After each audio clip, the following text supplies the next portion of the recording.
No início, os médicos não davam a mínima para o Dr. Google. As pessoas começaram a utilizar o Google, né? A fazerem as suas buscas na internet. No primeiro ano, no segundo ano, muito mais para matar a curiosidade.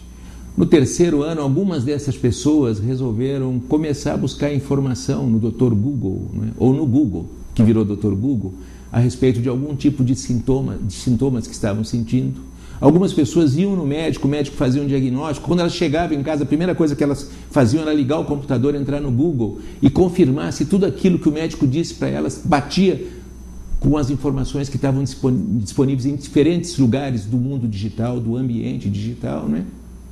E corta para 2010, praticamente não existe nenhuma única pessoa hoje que antes de ir para o médico não entre no Google, não faça todo tipo de consulta e não se prepare para ir conversar com o médico, não é? Como eu disse para vocês, nos primeiros anos o médico não dava a menor importância para isso. Nos anos seguintes eles ficavam profundamente irritados com os questionamentos que essas pessoas passavam a fazer para os médicos, não é?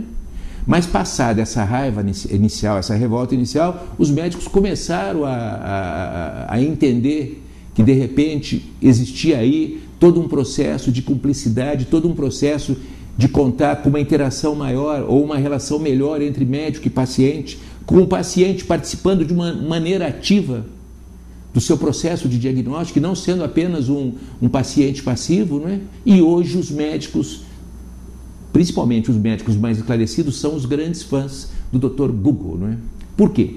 Porque o médico, por mais especialista que ele seja, a cabeça dele tem um grau de amplitude, não é? Ou de preocupação muito maior do que uma pessoa, do que um paciente tem. Um paciente tem um único problema, ele vasculha o Google, ele vasculha a internet em busca de informações daquele único e exclusivo problema, ele sente os sintomas, a probabilidade dele fazer um diagnóstico com uma precisão maior que o médico é muito grande, porque o problema é ele que está sentindo, e quando ele se senta na frente do médico, ele está mais que preparado.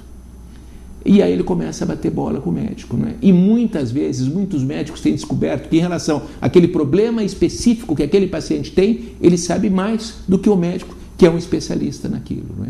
Então, passado esse suposto antagonismo inicial, né? Passada essa revolta inicial dos médicos, hoje os médicos não só são admiradores, são fãs do Google, como agradecem muito pelo fato do Google ter possibilitado finalmente que a relação médico e paciente fosse uma relação de mais cumplicidade, de mais amizade, de mais compreensão e de mais amor.